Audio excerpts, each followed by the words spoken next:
Hello and welcome back to the Joe Mac podcast. I'm here with Jim Hamilton. Good to see you, Jim. Good to see you. Jim, like me, lives in San Diego. The difference is he owns the place where I live, and I pay rent to him. That's wonderful. Well, hey, you and I were speaking on the phone a couple weeks ago.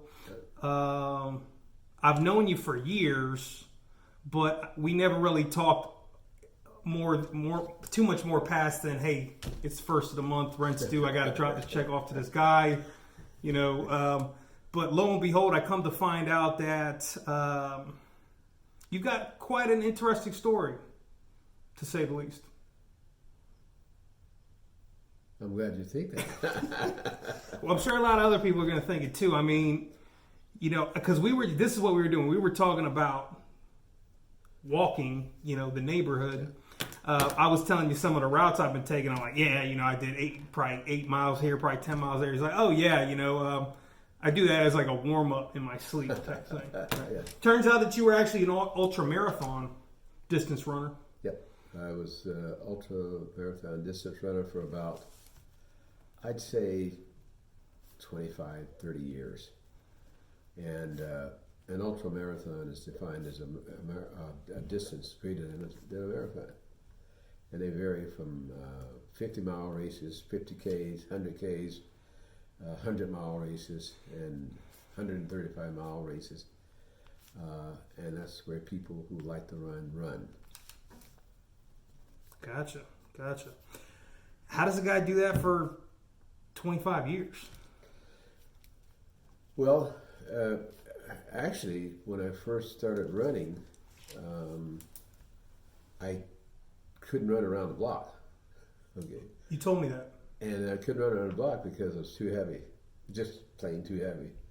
And so I went and got myself a pair of sneakers, and I got well, the reason I started running, probably, it's not that interesting story, but I'll tell you why. I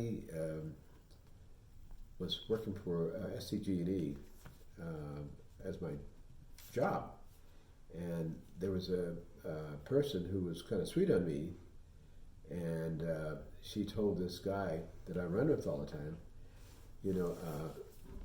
I like to meet that guy you hang out with. And I go, how does she describe me? What made her think? She said, that short, fat dude that you hang out with. And I had to chuckle because I was very large. Large meaning maybe around 240, 250 pounds. And I thought, wow, that's not really large. But that's when you think about how people look at you. Okay. And I never looked at myself as a fat person. Got it. And so I thought, well, I better do something about this. And so I heard a lot of people say, well, you can go out and run and walk, and you can lose a lot of weight. So I got myself some tennis shoes, tried to run around the block, and found out that I just didn't do too well, because the heavier you are, the more difficult it is for you to run. And what age was this, by the way? I'm guessing, and I don't know, but I think I was probably 35 or 40. Okay, so that's when I was just learning how to run. Okay, gotcha. So just to backtrack real quick, okay, you're working for SDG&E. What is that? That's basically power, essentially. Yes. Yeah. So you're working for the power company out here in San Diego, aged 35 to 40, somewhere in between, or mid to late 30s. I would say, well, I worked there 10 years, and I think I started there in 1981. Okay. And as a power? I was a financial type. Oh, financial. Okay, gotcha. My background's in business, math, finance, economics, and stuff like that. Okay, so you're working in the office, yes. And someone, basically, a lady described you as a short, fat person. Yeah. Okay. And yeah, I decided I wanted to do something about it. You didn't necessarily view yourself as that? No. But when you heard that that's how you were being described, that was kind of a wake-up call. Yeah, okay. And so I started noticing myself a lot. I just started really noticing myself simply because I didn't think I was fat. I knew I ate a lot, and my eating habits were so astronomically horrible. Okay. But at the time, it was typical American diet, and it's the way we eat. When we go do things, we just eat. And so I ate, and this was sorry about that, but this was in the 70s, 80s. Would have been. Well, I got out of college I went to California Polytechnic University, and I got out in 1969. Okay. And I came down to San Diego. So 70s. Yeah. Okay. Got it. And so the diet was probably the main contributing. Oh, I mean, to my fatness? Yeah. Well, I imagine so, because that was the end result. So it really was, and I didn't really, at that time, I didn't really diet. I just started trying to exercise more, and believe it or not, I didn't lose much weight from running, but it was the beginning of the weight loss. Okay. Yeah, I think it's pretty difficult, philosophically speaking, to lose a lot of weight from exercising. It's primarily your diet. It's primarily, and I learned that. I subsequently learned that years later. Okay. But exercise does help a lot. Yes. Okay. Perfect. And so, gotcha. So, thank you for that snapshot of kind of who you are and where you were and what was happening back in the 70s. You're late to mid 30s. You got a finance job. So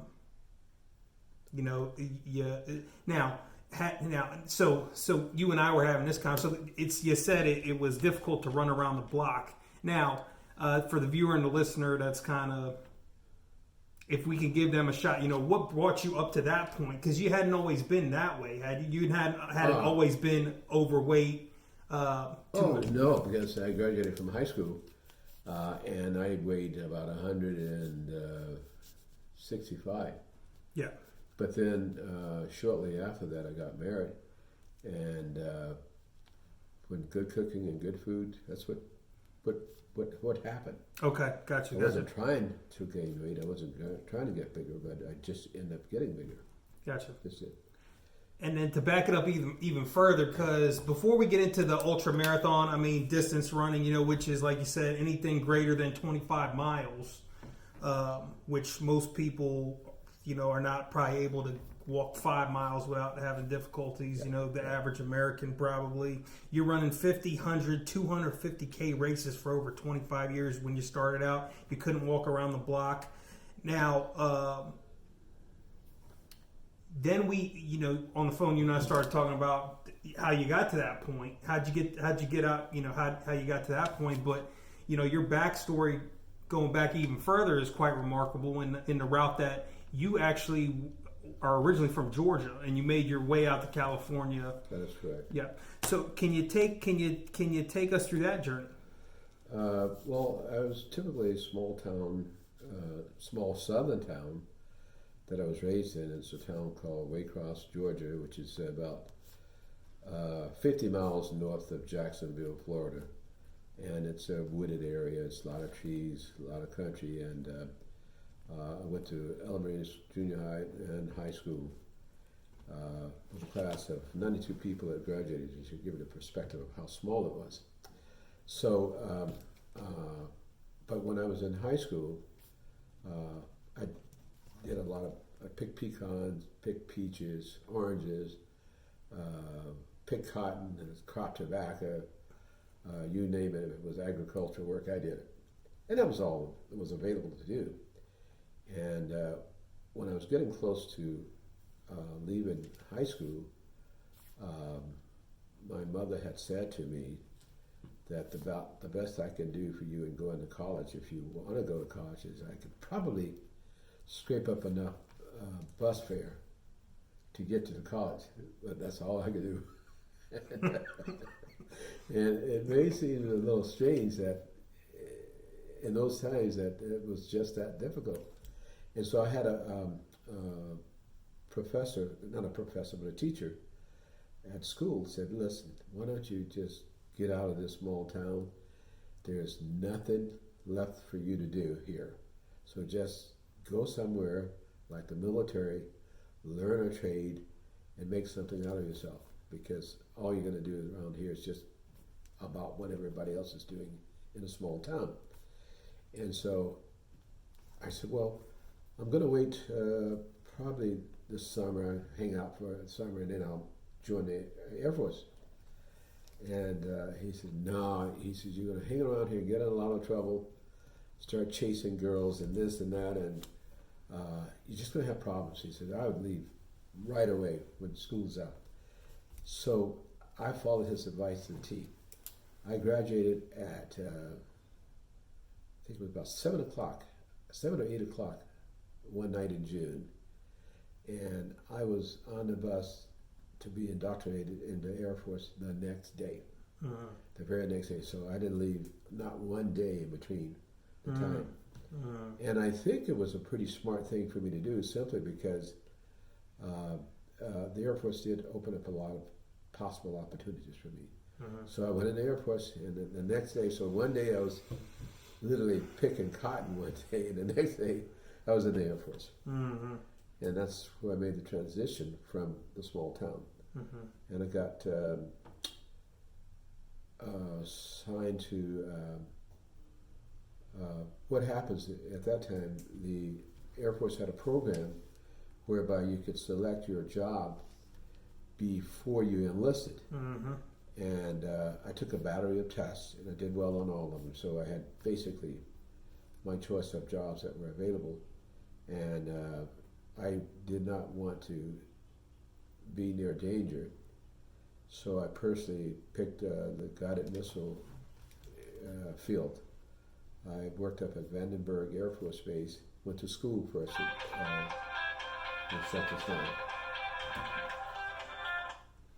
I went to school for missile electronics, and I had enough scores to do that.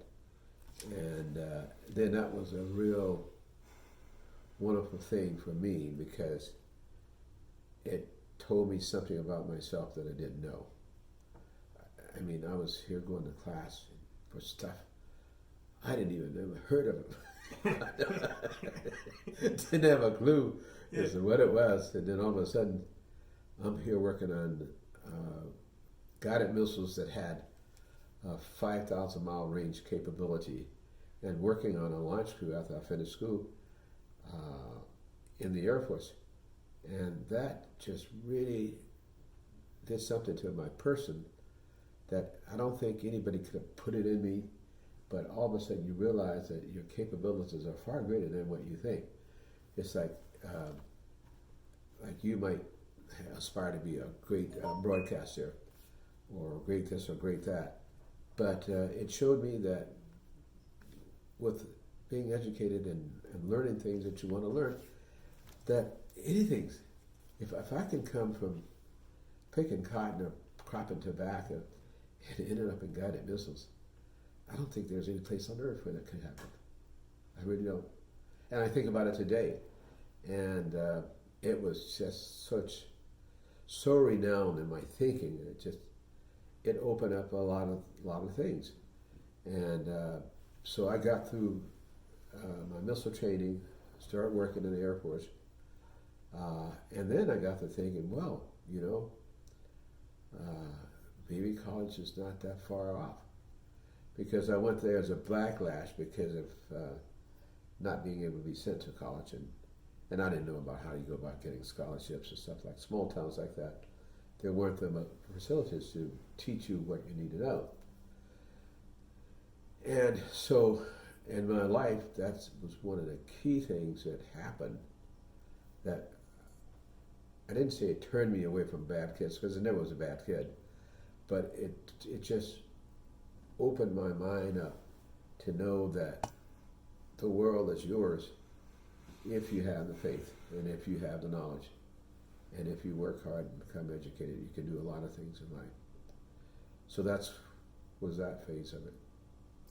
Gotcha. Thank you for that. So just to read that back to you, you graduated high school in June.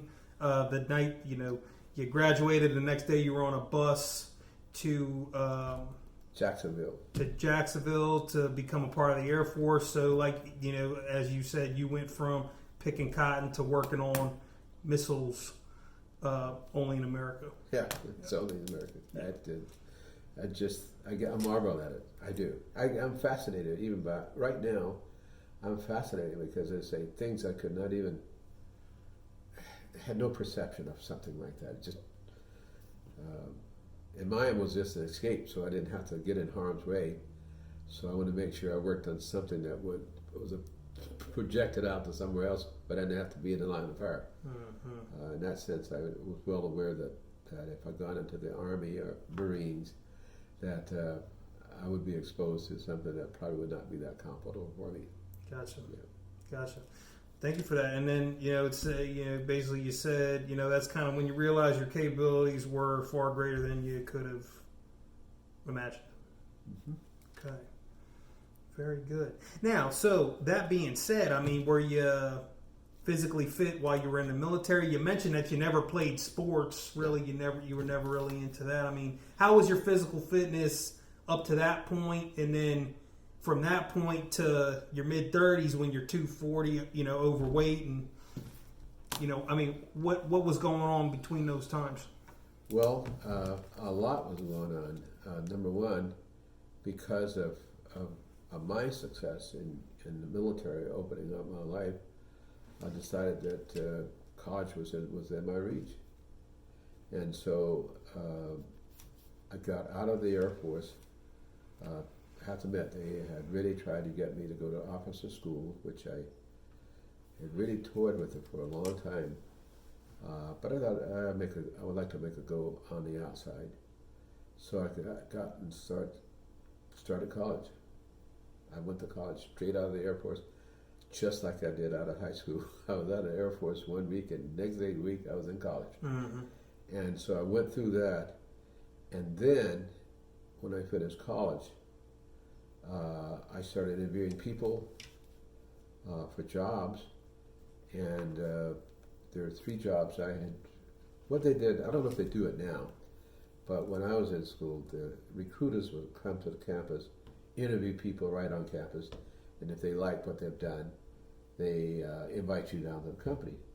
So I really talked to people at Security Pacific Bank for an assistant branch manager, and I talked to Shell Data Center up in Menlo Park for a computer job, and then I talked to, there's a very big company back in those days called Control Data Corporation.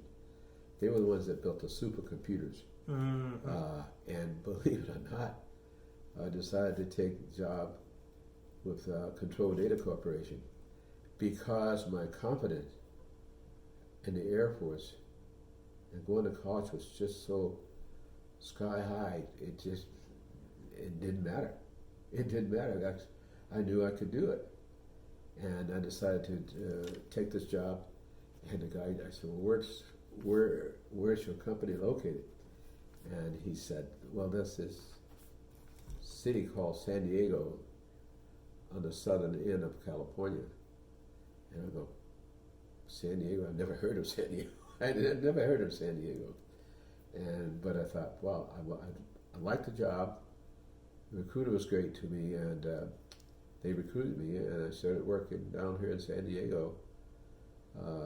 So in the process, I was like 155 pounds, and then as life went on, I started eating the way everybody else eating real good too.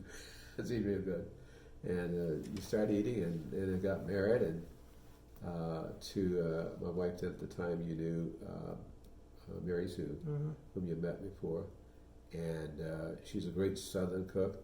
She was really just unbelievably a great cook, and I really took her up on everything she dished out.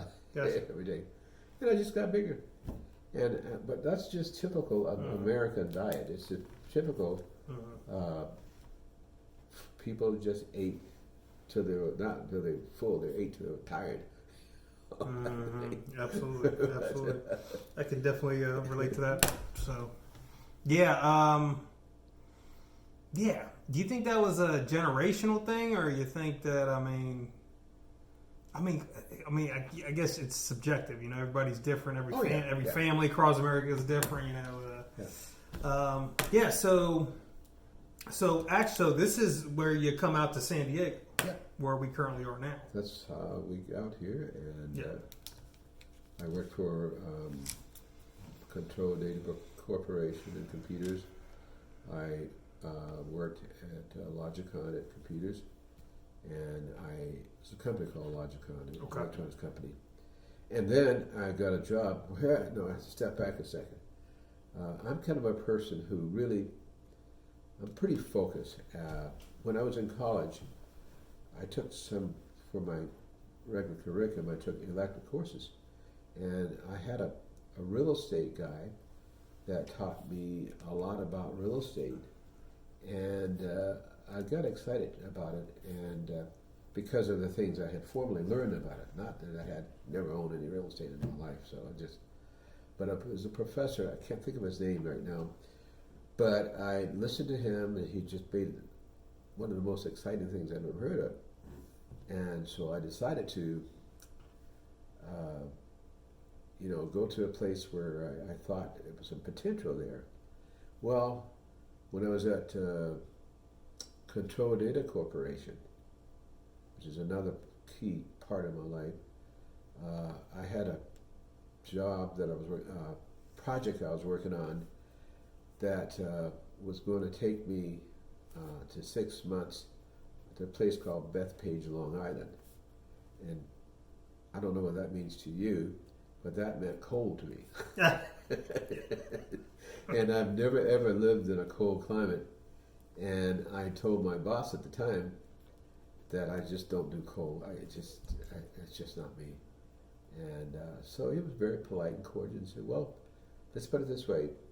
You don't have to go to Bethpage, Long Island, but that's where your job will be. And I said, uh-oh, decision time. So I started searching for a place in San Diego that I knew was headquartered in San Diego.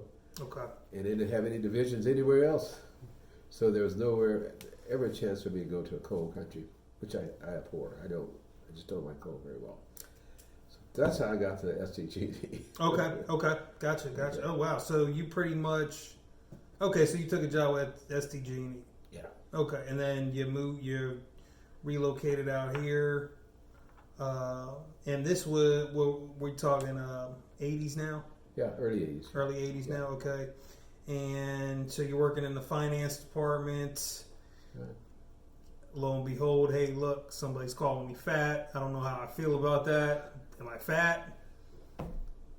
I might be. Let me see what I can do about it. I bought some running shoes. I ran around the block. I'm dying over here. Is that kind of?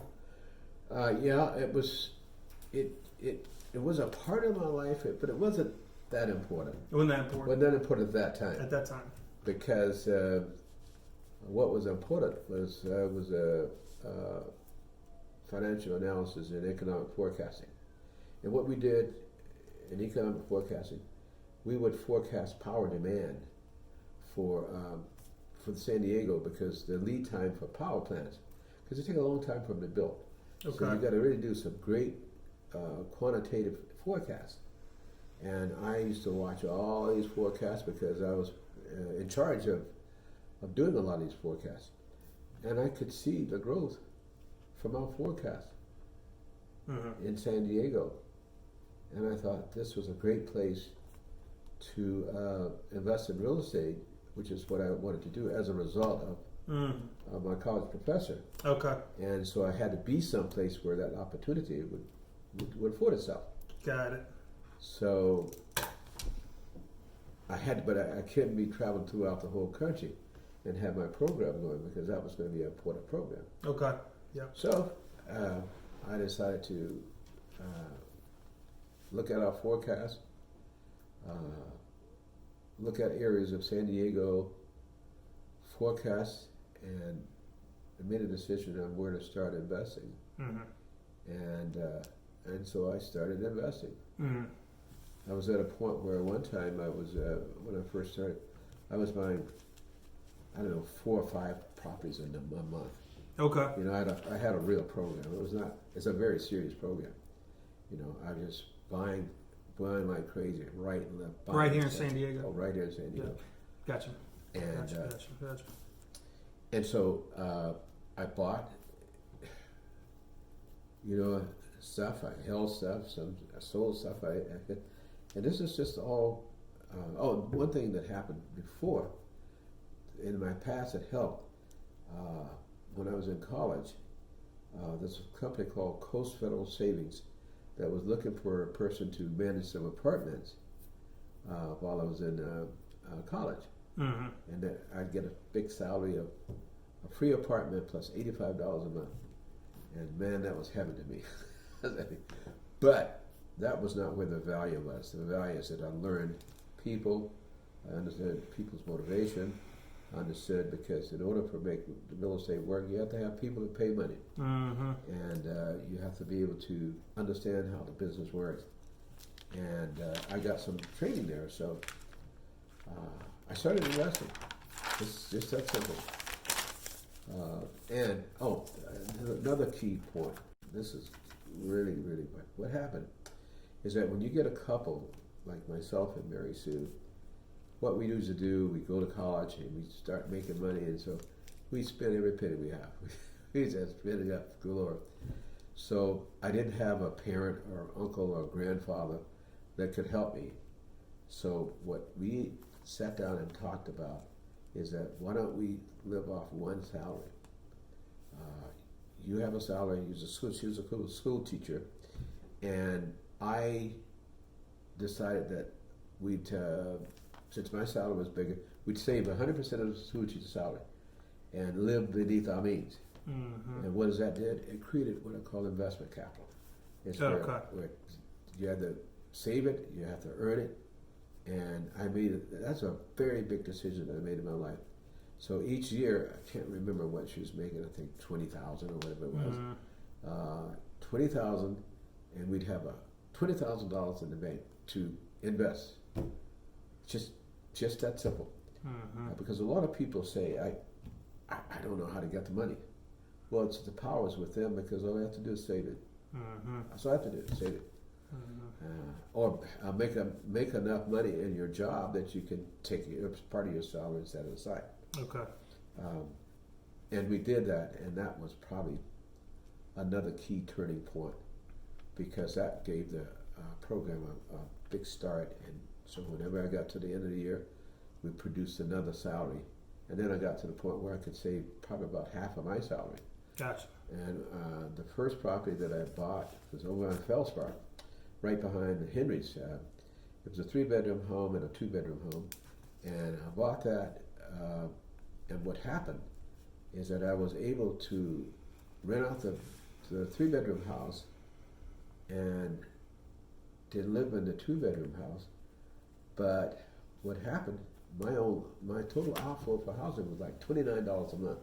Okay. You know, and now that puts you in a powerful position because you don't have all your money being gone away. You know, you're able to set aside money so you can invest. Now, all my friends that I knew, they were all professional people. They were living in nice homes in University City and nice homes here, nice home there. But I had a plan. I had a plan that required that I live way below my means so that in the long terms I would be able to do better. Okay. And that was my strategy. And so we did that for years. Okay. And that coupled with the fact that San Diego was a growing town, everything worked. And one of the things I'll point out that the key thing about real estate, what drives it is leverage. In other words, you take a $100,000 place, you put $10,000 down, and you put or $20,000 down, but you control the $100,000. So the leverage comes in. If the property value would go up 10%, you have 10% down, guess what that does for your money? It's 100%. And if you look at annuity table, you would see that anytime you can make anything over 6 or 7%, you're doing great. But without formula with real estate, I was able to do it and make 100% consistently. See. Which is just unbelievable. It gets, as the years went by, it became more increasingly difficult because when things get good, people catch on, and then everybody starts doing it, and that's what happens. Gotcha. Thank you for that. I said a mouthful, but oh yeah, no. Well, I mean, it kind of puts things in perspective. So I mean, you own. I mean, and today, you still own many properties in San Diego. You maintain them successfully. I actually did an interview with Jesus, a really brief 5-minute video with him. He's one of the guys that maintains the buildings. Yeah.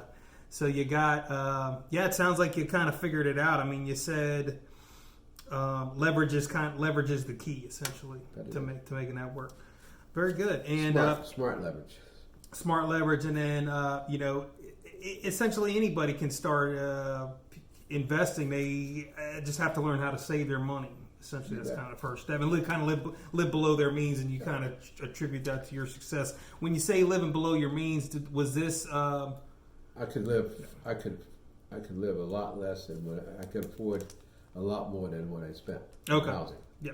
I could have been in University City. I could have been in some place, but in the newer communities where they had the big fancy houses. But I had a much different plan, and even I think when I bought my first home, when we bought our first home, we actually furnished that home for $800. $800. Now you would say, how could that be? Well, garage sales and estate sales. Yeah. We furnished three-bedroom home completely, with kitchen tables and everything, about $800. Yeah. But most young people, when they make money, they want the best furniture, they want the best everything, and any ripple in the economy, they're out of business for good. Gotcha. So it was just something that you have to think about what you're doing, because everybody says, I want to get in this, I want to get in that, but they don't know that if you buy something, especially like real estate is a very capital intensive kind of investment. There's a lot of investments like stocks, bonds, buying, selling cars, and all kinds of things you can do. But when you control a big asset, the possibilities of making big money are pretty great, very good. But I don't, and it wasn't something I lucked into. I directed myself in that direction. Okay.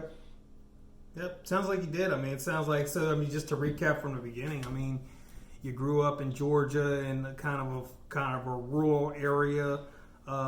You said you graduated with 92 kids in that class. You went from picking cotton to working on missiles in the Air Force, only in America. You decided to pursue college after that.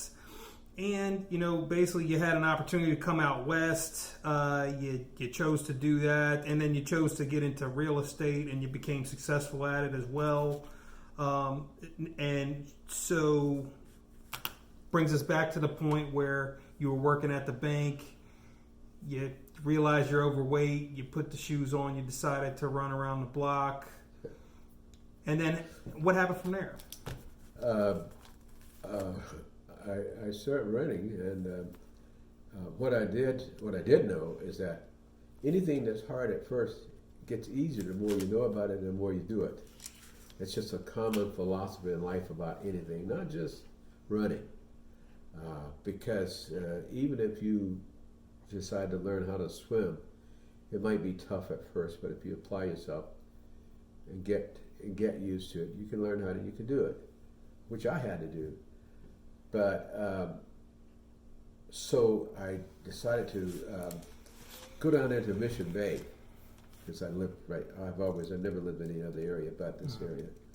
Down to Mission Bay, and they had the little markers there, and then I could go do 2 miles, and then pretty soon I got up to where I could do 5 miles, and somewhere along there, things began to shift. I started doing Fiesta Island. I started running up to Mount Soledad. I started running down the South Mission Beach, and all this is happening over the years. Over the years, yeah. And then I got to where I could do a marathon, which I thought was. When was that? I wish I could. I mean, roughly. I mean, just roughly the years between. I can't run around the block. I'm running 25 miles in a competitive race. What was that time span? Would you say? The time it took me to get to that point. Yeah, would you say roughly, possibly? I think 4 or 5 years. 4 or 5 years for myself. Wow. But a lot of people do it a lot faster. A lot of people do it a lot faster. Most people don't do it at all. And so then, 4 or 5 years, you're kind of you're going out there every day, pretty much. Yeah, somewhere. But are you pushing yourself really hard, or you just just steadily, just loafing and steady, just loafing it, just real nice, easy pace. Lord, you pick them up, I'll lay them down. Yeah. But Gotcha. It's but the way I got into ultra running, I did. I used to do a lot of marathons. I do San Diego Rock and Roll. I've done Long Beach, Orange County Marathon, LA Marathon, Las Vegas Marathon. And so you were a marathon guy, like this is my thing. I get the T-shirt. Yeah. I did it. Yeah, and I just started doing it. It was like drinking water. It's like drinking water. Yeah, okay. You got so good at it. Got so good at it. Okay. Yeah, gotcha. Never was fast. Never did more than a 4.5 hour marathon, which is a pretty slow marathon. But I did it. Gotcha. But also along the way is stuff is happening to your mind, and that's the subtle part that it's not that clear. It doesn't come through probably doing an interview like this. But I decided that I was in real estate and I wanted to diversify.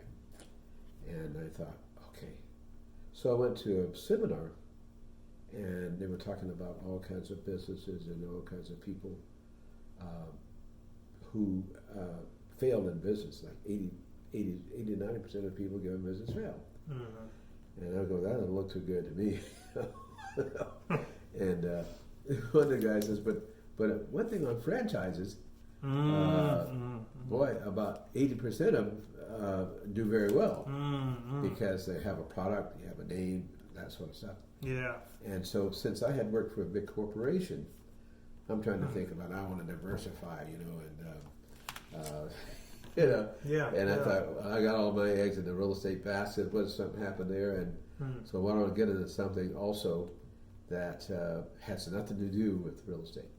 And what I did is I got involved in analyzing businesses, which is what I did as a business, doing analysis.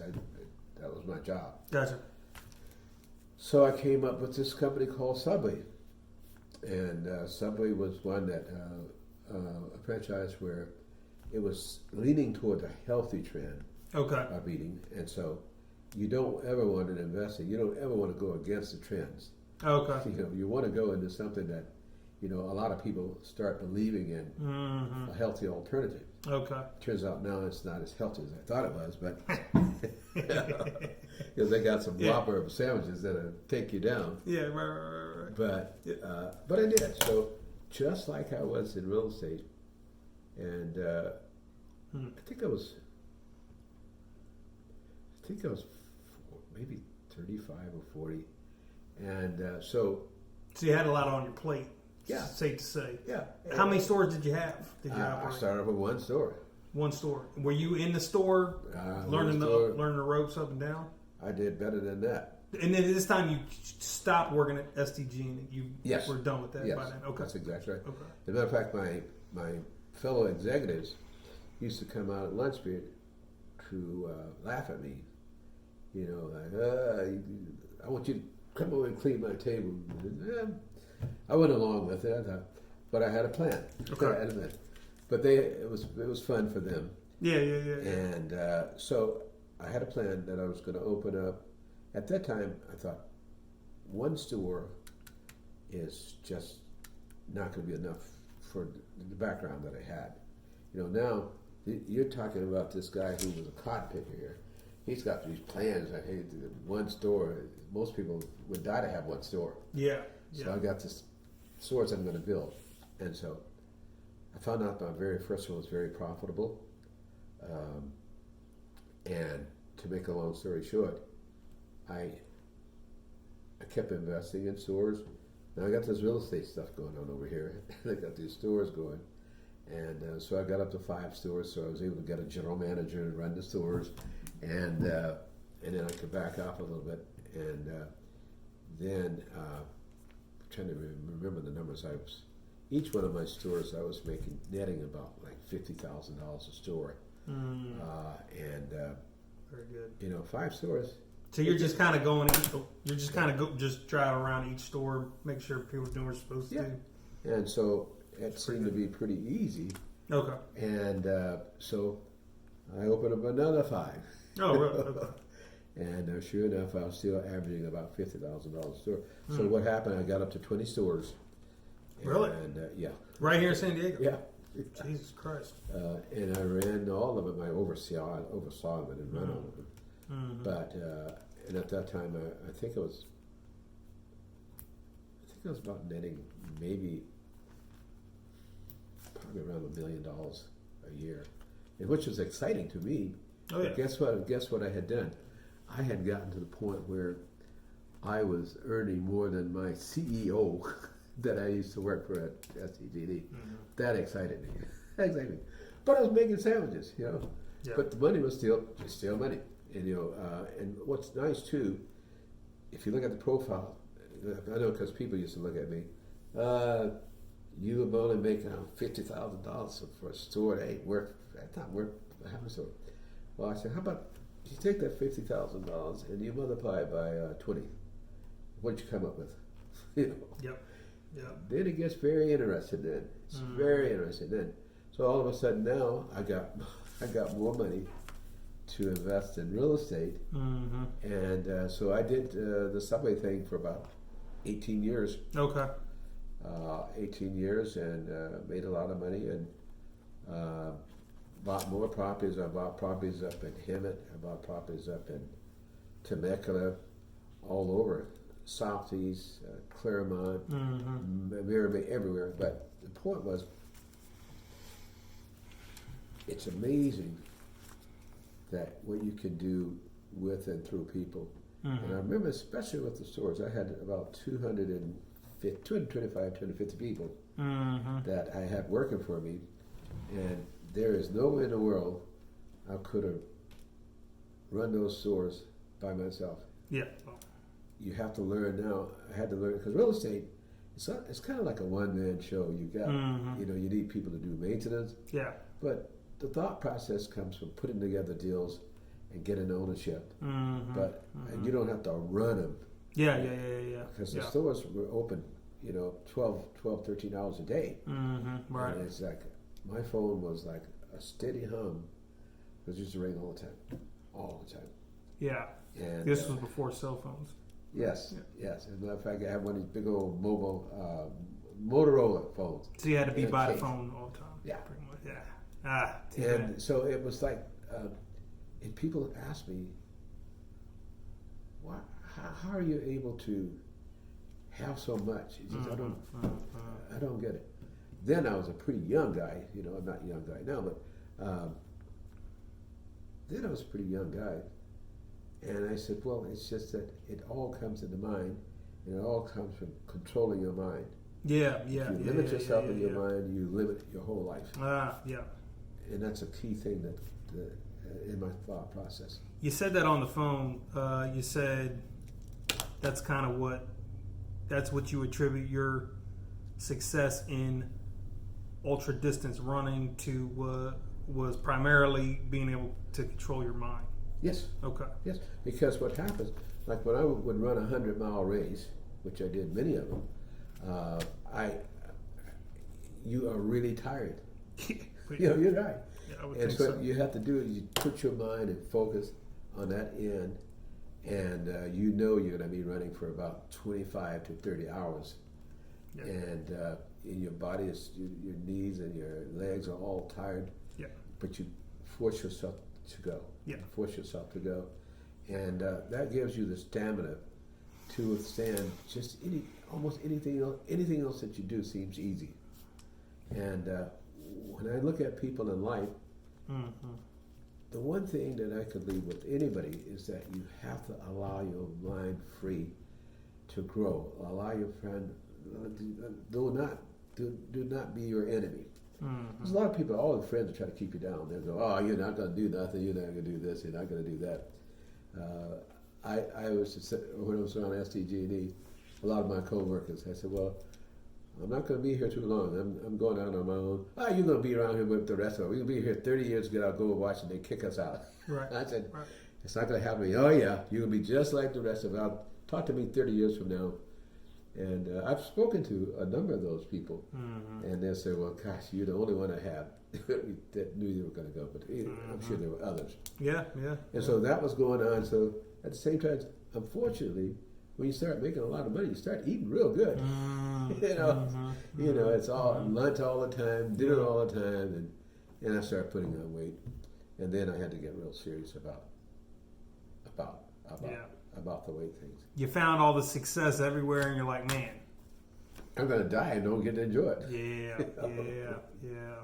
Wow. So, yeah, and the great thing about your story, I mean, so far it sounds like, you didn't have to be laying on your deathbed or, like have a major incident with your health to kind of realize it. It was just like, hey, someone's perceiving me to be short and fat. That's kind of the. So it doesn't have to get to that drastic point. You kind of, but then you took it to another level. I mean, you started out, you over the course of 4 or 5 years after beginning running, you were able to get up to 25 miles. You described running marathons like drinking water. Yeah. That easy. Also, we got to recap the Subway deal because back to that figure that you said, 89% of businesses fail, but 80% of the franchises do well. So you saw that as kind of not a safe play, but a smart play there. As a diversification tool. My prime thing was real estate. I did the 20 stores on the side. Okay, yeah, 20 stores on the side. How does a guy do that? Well, he's got to be with his phone, but this is the 1980s. We don't have, we got to, you figured that out, how to kind of scale your business and figure it out. You said you had a Motorola thing, and you said your phone was big old fashioned things, and you had an antenna on your car. Yep. And it's like a suitcase. Yeah. You open it up and answer the phone, and sometimes they worked pretty good, and other times they didn't. And but I'll tell you something I missed. Mm-hmm. In the process of working at STG&E, and I went up the ranks, I was in computers up until that time. Okay. I was in the Air Force. I did work on computers in that time. Mm-hmm. And then all of a sudden, I went to work for STG&E. Then, as I went up the ranks, and it didn't take me long, I had people doing all that for me. So I didn't have to fool around with it. So then the computer generation passed me by. Mm-hmm. It's an amazing story. You probably know 10 times as much about computers as I do. And I used to make computers almost. Yeah, wow. But I had people that do it, so I didn't have to do it. So I lost my skills. So I had to come back and try to relearn them all over again. Mm-hmm. And because the computer that you have, or phone that you have, probably did more than that big computer from CDC. Absolutely. Our computer room was bigger than this house almost. Jesus. It's unbelievable. I mean, and that transition has been just fabulous. It's baffling. That was. You said you missed a generation of technology. I feel like, if you're not actively paying attention to technology and then figuring out how to implement it in your life, it's easy to get left behind or kind of, you know, as you said, miss some steps. Yeah, For but sure, for anybody. This interview and the camera and stuff, this is all magic to me. It's like, Yeah. okay, because you know, you used to have a big old camera, you have to have a studio, and they have this and that. It's magic to me too. It's like I don't have an excuse not to capture something like this now because it's in my pocket, you know. So it's like. But I think that. But you didn't not let having that phone in your pocket stop you from giving it a shot. You know, you were like, you know what, I'm gonna figure this thing out. Oh yeah. And but the biggest point is just letting your mind run free. Let it run free, and let it do its thing. Well, how do you let it run free and control it? Well, that's that's where you learn in school. School teaches the fundamentals of accounting, business management, and things that you need to keep your arms wrapped around your business. But most people, like I used to speak at a lot of schools. It's part of the things that I did, and I would ask a question to a lot of the kids. I said, "What are your parents?" I said, "What do you think my parents did?" And they always say, "Oh, a doctor." I always say, "Lawyer, engineer." And I said, "No." I said, "I was raised up primarily by my mother." And I said, "My mother was a maid down south. That's what she did my whole life." "Oh, that can't be true. That can't be true." Just not true. The kids wouldn't believe it, because if you do well in life, you've got to come from well. Mm-hmm. And I was trying to show them that you don't have to come from people that are well off to do well. Mm-hmm. You have to let your mind let you do what your parents didn't do. Got it. And every single time they always felt that, and I thought that's something that if somebody was out teaching kids, they have to get over that, to get them over that, to know that they themselves have a mind, mm-hmm. and that they can become doctors, lawyers, whatever. It's just the mind that keeps you from. Yeah. Very like good. You become your own enemy. That's what most people are. Mm-hmm. I can't run a marathon. Oh, it's too far. Oh, I'm too fat. I'm too sick. I'm too this. Gotcha. At the same time, well, thank you for that. So you gotta let your mind do what your parents weren't able to do. Yeah, essentially. Beautiful, perfect. Thank you for that. Wow. So sounds like a great message for anybody. But I gotta ask. I mean, what kind of person says I'm gonna run 100 miles? Like.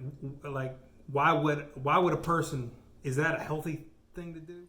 Where's the line between I'm doing more harm than good by pushing it's a mental victory because I can push my body to go further than I perceive its ability to be, but then where's that line between, hey, look, man, this is not good for my body?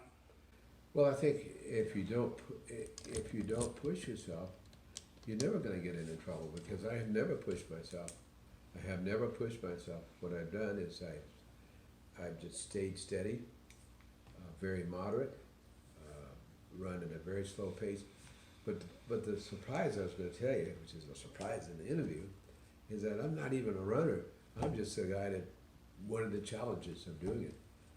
Running is not my thing. Never has been my thing. It was something I was capable of doing. And I just keep trying this and trying that, and I was able to accomplish it. But like I say, if you got to the point where you wanted to do something like that, or you just see what you can do, and if it's uncomfortable, then I don't think a person should do it. But the first interview I did for the San Diego Union, I thought I was going to have the article for you today. The sports editor did an article on me one year. I did Badwater, and he asked me the question, "Well, why would you do this anyhow?" I said, "Because it's there. It's there to be done. It's there to be done. No other reason." And I've never had any adverse effect. Now I have many people that have, But that's people who pushed themselves so hard. Okay. I got it. Okay, so yeah, okay, well that makes a lot more sense to me. I mean, because I guess like when someone says to me 100-mile race, bad water, so I go back to the David Goggins story, which you happen to know. You guys cross paths. Yeah. I want to get into that too because this is good. I think of like his book when he's detailing the excruciating agony of running these races. You're saying, hey man, look, it's all about what you can do at your pace that you're comfortable. That you're comfortable as you can be in those uncomfortable scenarios. Yeah, Okay. that's exactly right. Okay. And David's a guy that he's driven. He's just driven. He drives himself so hard. Yeah. And I would not be surprised if he didn't get hurt at some point. I don't know everything about him, but I remember we did Badwater together. Not together. We were in the same race. You were in the same race. Okay. And whereas his drive would be to be the first. I'm okay loafing the race and finishing in 46 hours. Okay? Yeah. But David would be a guy that wanted to finish it in 30 hours. It's a big difference between running at that pace, cut 16 hours off what I would do. And I'm just as happy to come in at 45 hours, 46, 50 hours. I get it. And you get the same feeling. But you don't have to be the first guy. You don't have to be the fifth guy. Just get in there and do it at the pace that you can. Okay. I get it. Now I'm kind of seeing where you're coming from. Yeah, and I guess that's how you took the approach to swimming as well. Oh yeah. You didn't really do more than you were comfortable with, and then lo and behold, you actually found out, hey, like you said, she kept swimming. You kind of figure out, hey, look, I just did all this distance. I didn't even really recognize what I was doing. I was out at the cove here one day, and I had a training coach from the Tri Club, and so as it was an older lady. I can't even think of her name now, but we start swimming, and all of a sudden, she says, "Come on, you just watch your stroke. Concentrate on your stroke. Then push the water back, push the water back, push the water back." So she got me so involved in the technique and trying to do it. All of a sudden, I looked over my shoulder. I go, "What the hell am I doing way out here? I'm way out here, the half-mile buoy, and the shore is so far away." I said, "Oh gosh," I said, "I'm going back. She said, when you were concentrating on your stroke, you were fine. Yeah. She said, you were doing fine. Now all of a sudden you see how far out you are. Yeah, I go, but the sharks are out here. They're out here. We always think they're out there waiting for you. Yeah. And but that's the same thing. You see the test of these training courses that you go through. You put a board down and tell me to walk across it. I remember it's called a ropes course, and you walk across that board, the same board this wide, and then they put it up 8 feet. So go ahead and walk across 8 foot. All of a sudden, things change. I'm frightened of that. Yeah. You put it up 10 feet, I won't even get up there because the ramification of me falling off the board right down here is not that great. Right. No. But you put it up high enough, that same board I'm walking across at the same time, it's not a real problem. And that's the way I think it happens throughout life. It just does. But maybe too, for each person, it depends on where they come from. Maybe you came from a very comfortable life, a wealthy life. I don't know, but I know the kind of life I came from. Gotcha. Yeah. Thank you for that so much.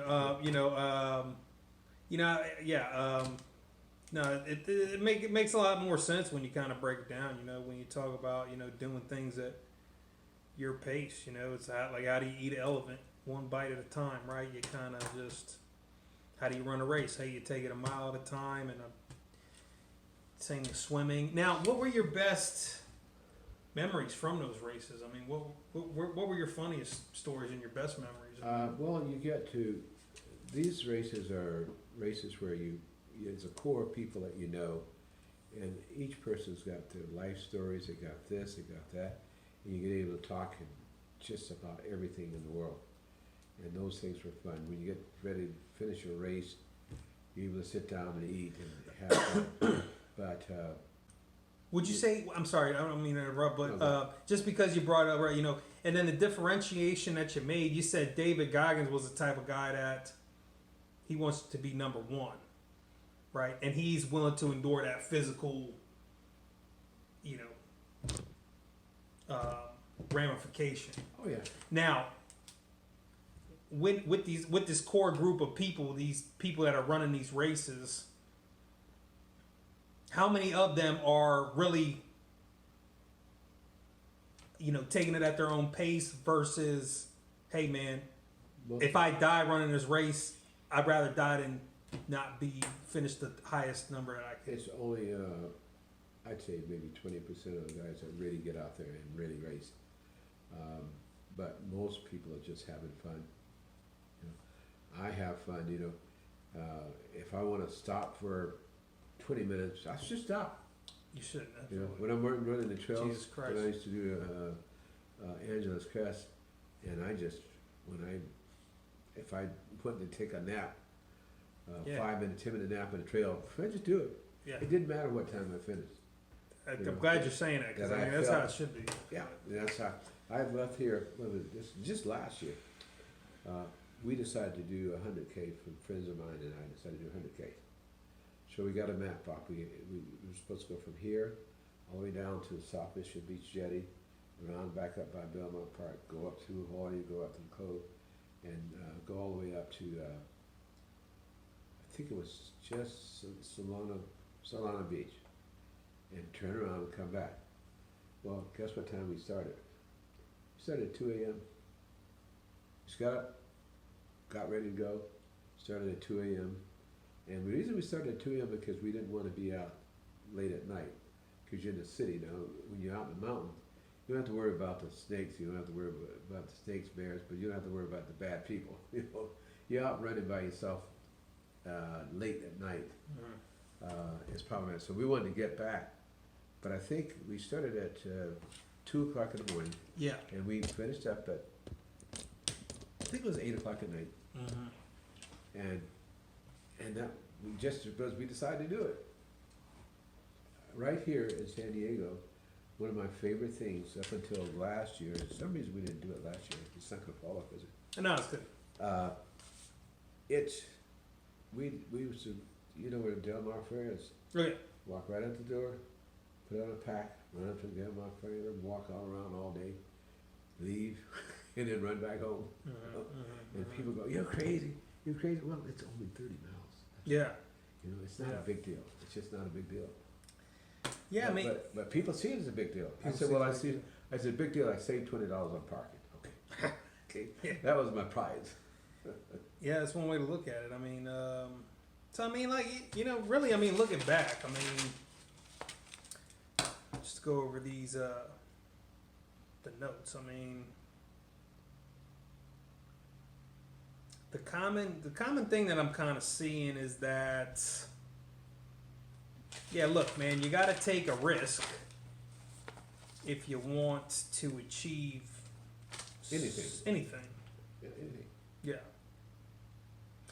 I know right now, if I want to become a medical doctor, I could do it. I really could. And I have know nothing about working on the body, because it's just a question of putting your mind to it. And that I do believe, and I believe very deeply, because that's what it's all about. And I've seen a lot of great people who've taken control of their mind and gone a long ways in life. And see, a lot of goals are not, that's one point I was making, a lot of goals are not monetary. They're just things, you know. When I opened up the Subways, yes, I made money, but I was a big time corporate guy, and they diversified. You know, they'd get some kind of business here, another kind of business here. So I thought, well, I'm like a corporation, I'm going to diversify. Yeah, that's what I was doing. Gotcha. Because I already made enough money, Mm-hmm. so I just decided I wanted to diversify. It turned out really good. Mm-hmm. Yes, it's really interesting. That was very interesting. What else should we cover? I mean, you know, the way that you put, I mean, you kind of make it sound like. Well, we never really talked about what is my prime thing that I'm into, and that is nutrition. Nutrition. Okay. I took an interest in nutrition because I saw a deal where a doctor, Dr. Stephen Gunby, and there was one other doctor, I can't think of his name, where they had decided that the real problem with us in America is that our food is killing us. It's the thing, it's the number one thing that's killing us. It's nothing else but bad food, and that the doctors, they're good at managing to try to keep you the symptoms that you have and stuff like. Right. If you have high blood pressure, they give you stuff to make the pressure go down. Yeah. They haven't fixed nothing. Yeah. They just got a pill to make it go down. You got diabetes, they give you another pill to make it better. But not really ever solve the problem. Same thing with rheumatoid arthritis, just about every thing in the book. And when I started listening to him, I started thinking, gosh, is this true? Is it really true? Well, and it turns out that in society, in order to have enough food for everybody, you have to put chemicals in this food to make it last long, where your body is not equipped.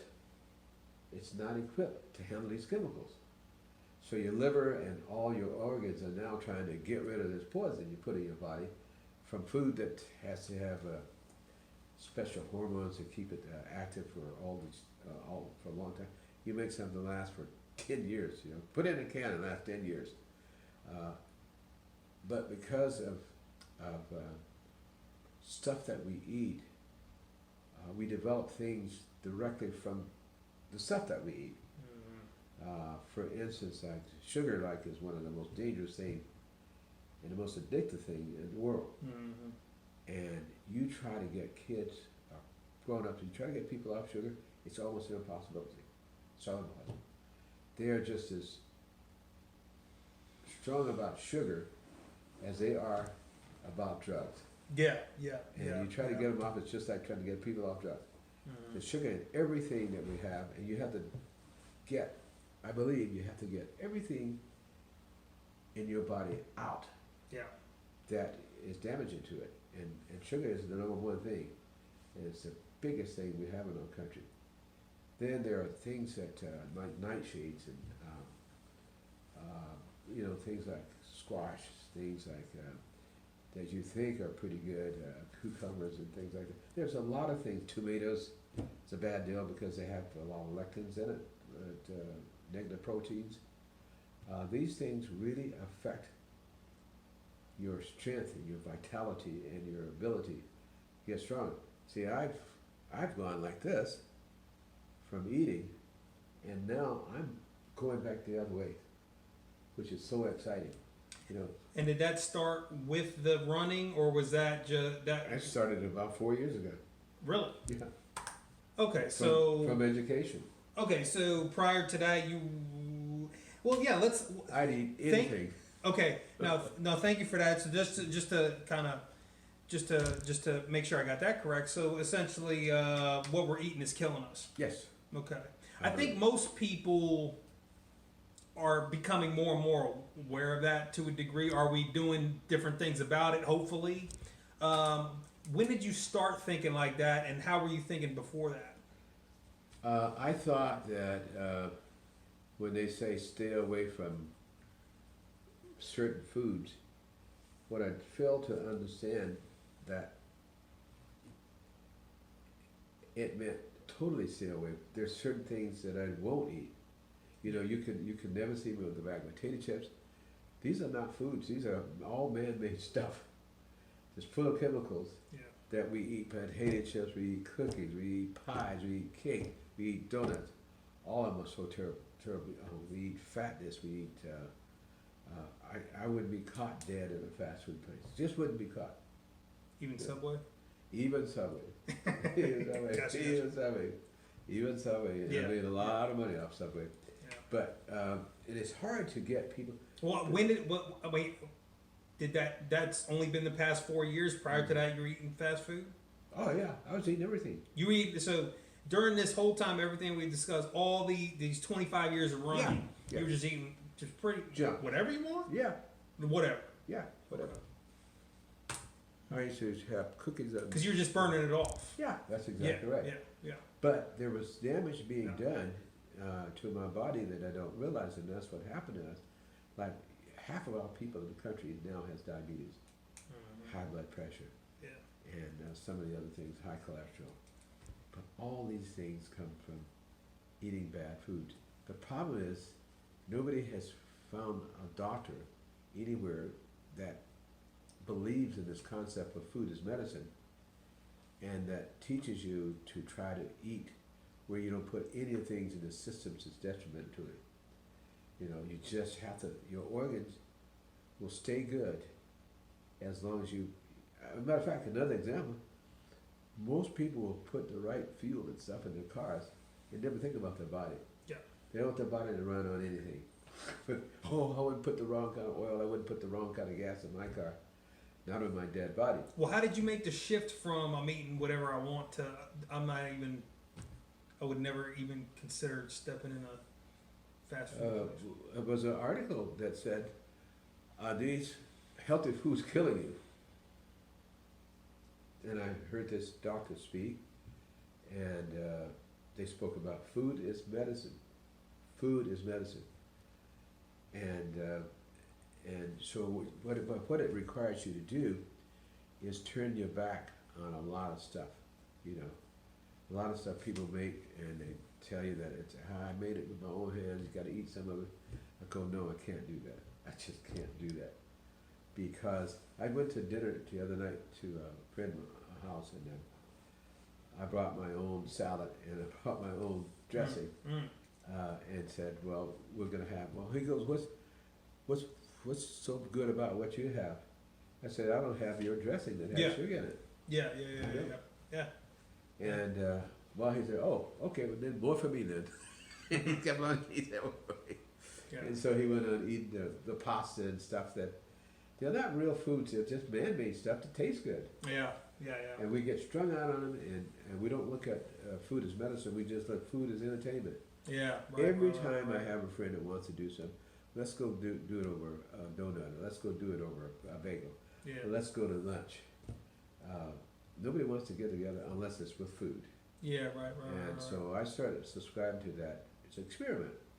It's to see, well, everybody in my family, all 7 of us, had diabetes and high blood pressure. And, you did. And I don't. Oh, you don't? Okay. Everybody else did. Yeah, everybody. Wow. Now I could have had it and didn't know it.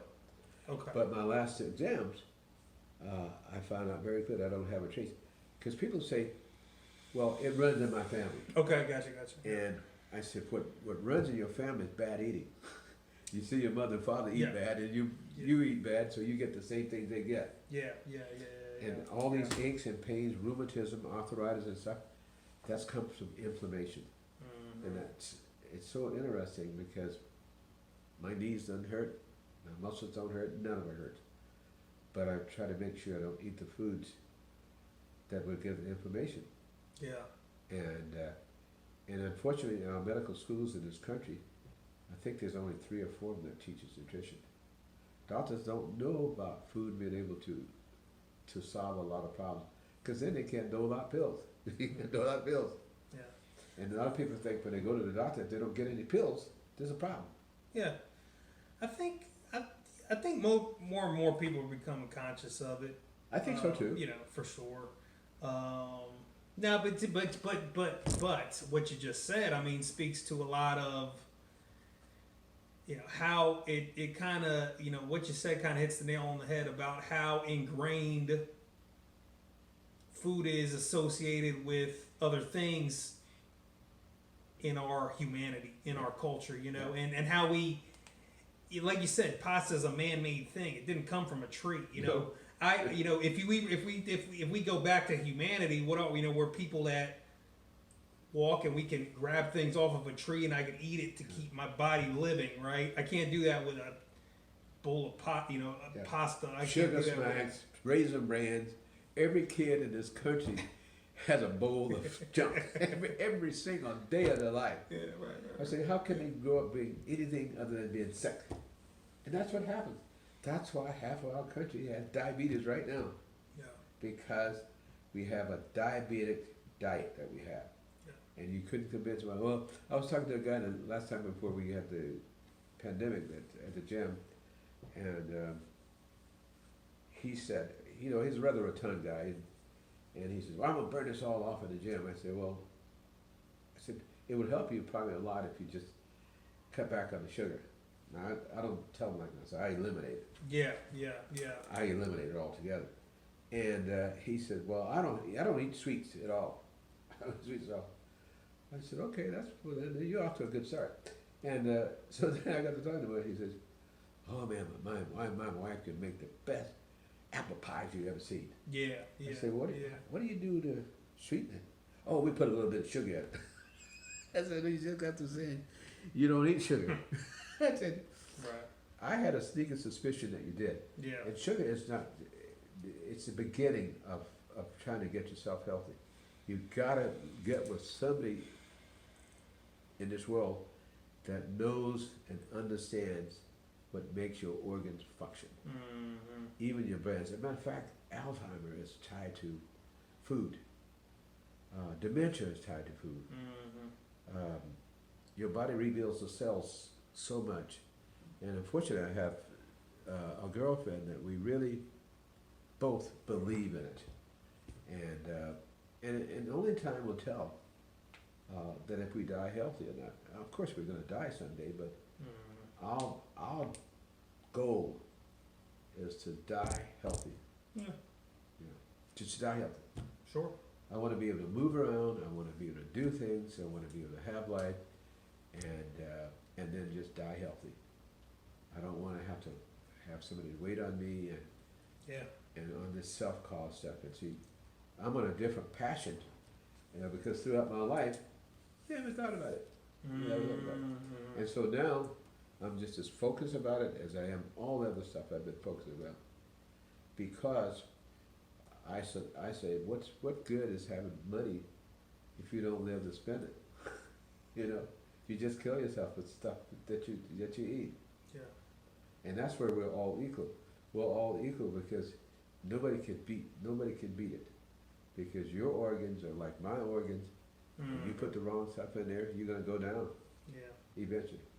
Not saying you personally, but you. Oh yeah, me, you, not everybody. you personally. Yeah, no, I mean everybody. 100%. And so that's. I know we talked a long time today, but that's my passion right now. Okay. To root out every time I get something to eat, I go look to see, okay, does this have stuff in it that I don't?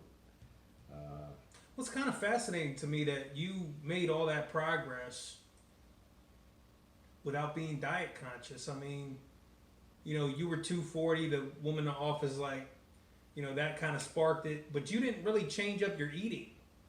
Sounds like maybe you modified it a little bit, but it sounds like you kept kind of eating, but you were just kind of exercising. Well, I think too, there's something that it took me a while to discover when I was younger. When I was younger, everybody that I knew down in my hometown, they had gardens. Everybody. And my mother said, go out and get me some greens, go get me some this, go get me some that, go get me some peas, go get me this.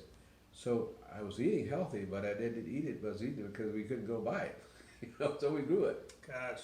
We grew a lot of stuff. So I have the first 17, 18 years of my life, I was eating healthy and didn't know I was eating. Okay. And the same thing, like fresh chicken, fresh beef, whatever. We go out and kill the chicken. It wasn't gone through no process. They haven't put, like the hormones they put in chickens. Do you know that the hormones that they put in chicken are the same hormones that you eat? And they make the chickens grow. They make you grow the same way. Because you're eating something that's got stuff in it to make you grow, so you're going to get stuff in you that makes you grow. And so coming up, I never had to worry about that because we grew most of the stuff we had because we didn't have the money to go to the store. So that, I think that helped me. But the other thing too is that I actually worked pretty hard in the fields. Yeah. Like when you drive up to Encinitas and look at see all these guys in the flower garden, Yeah. you're looking at me. I'd be in the fields from sun up to sundown, and I burned off a lot of stuff. So, but that's what I'm on right now. Well, that's a good thing to know too. Is like, you had a good start. You were healthy growing up, and you got a lot of work in. So, I mean, that's kind of that says, and then you went right into the military from there. So that was kind of a structured kind of environment place. But the other thing was not able to. I have not in the last 4 years, of all the friends I've had one to change their eating pattern. And I tried a lot. I'm not giving up my pie. I'm not giving up this. I don't care. I'll take a pill and eat what I want to eat. Okay. And I said, you're hurting here from arthritis and you can get rid of it. Nope. You got diabetes. You can get rid of it. You don't have to take all those pills. You can actually turn it around and get rid of it. Nope. And your arteries, why people have heart attacks because their arteries close. It can happen to fat guys, it can happen to skinny guys. But when your arteries get too much plaque and stuff in them, they close and you have a heart attack. And I see guys, just a good friend of mine had a heart attack last year. I said, have you changed your eating? Have you changed? No, you changed nothing. I drink as much as I drink. I eat the same way. If something happens, I get another split. Okay, carry on. On that note, what's your take on drugs, alcohol, supplements, things like that? I don't know what alcohol tastes like. I have no idea. Never had a drop in my life. Never had a cigarette in my life. Never had a drug in my life. I wouldn't know if I was high unless somebody told me. Yeah. No, I just, and I say that to say this, my son drinks and my daughter, and they have smoke, and I go, how could you, coming from a family where neither the mother nor the father, but some people they love food too much. And that's one guy that lives over in Claremont that changed his eating pattern. He looks so lean and so nice, and he's about 60 years old, and a lot of the arthritis that he had. He said, my arthritis is so bad I didn't want to get out of bed. He said, but now my arthritis is gone. He said, it's gone. And I said, aren't you surprised that food was culprit? Not food, but the wrong food's culprit. Oh yeah, right. And I look at all these little funny little burgers they call meatless burgers that they all got all the chemicals in it, and they're worse than the regular meat burger. And people just buying this stuff like crazy because it's easy to fix, it's easy to get. You go down to the store and pick it up. You almost have to really do your own thing in food, really. And the way you control it, you just don't go in places that have bad stuff. When you go to parties, what I do is I get stuff, get a little bit of this, a little bit, and I'll cover it up with salad, and just munch on the salad, and don't even touch it. So the host don't feel bad, like I got something. Yeah. And, because they it took me all day to fix it. Come on, you have something. I go, no, I just can't. Yeah, it's like, okay, I think I'll decide what I'm gonna do with my own. But I came up with a good answer now. I said, doctor's orders. My doctor said, don't eat it. There it is. People respect that. If you don't have something, I'm sorry. What kind of Isn't that funny how Isn't it funny how people respect that, but they don't respect you ordering yourself not to do something? That's exactly right. How twisted and sick is that? That's crazy. It's too common. It bothers me. It is. How do you get that to not bother you? Because it bothers me. I'm like, well, dude, if I'm around people that, I guess that's something I gotta figure out. So it's like Bruh, I finally concluded that it wasn't my job to try to educate everybody. So I don't do it anymore. I drink it myself and stay and let people eat what they want to eat. Yeah. Well, Jim, I mean, you've shared so much with us. Is there anything else that we want to cover before we? No, wrap I probably about burned up too much of your video. I was telling my girlfriend, she's out working. She does a lot of working with the tile. What do they call it? Starts with the M. Mosaic. Mosaic. She does a lot of mosaics. I'll show you a couple of pieces she's in the backyard, but it's amazing. So we both said, nah, we're not gonna try to convince anybody. We just eat the way we think we should and don't worry about it. Yeah. I mean, that's what I've been told about as far as eating or exercise. If somebody's not asking you what you're doing to stay fit or stay healthy, I mean, you know, you could put some suggestions out there, but you know, other than that, losing sleep over it. Yeah. But I do get amazed at it. I just get so amazed at how hooked up on food people are. Just, It's almost like you're trying to put them in jail. Yeah. No, I'm not going to give up nothing. Yeah. Food is too good. I go, why do you think everybody's so sick? Why? Why is everybody getting so much done to themselves from diseases that have come from eating badly, poorly? Even my brother who had a heart attack, he said the doctor told him to eat less fat. I'll go, what kind of information is that? Well, how much is less fat? Well, how much were you eating? How much you're not supposed to eat? You can get tests.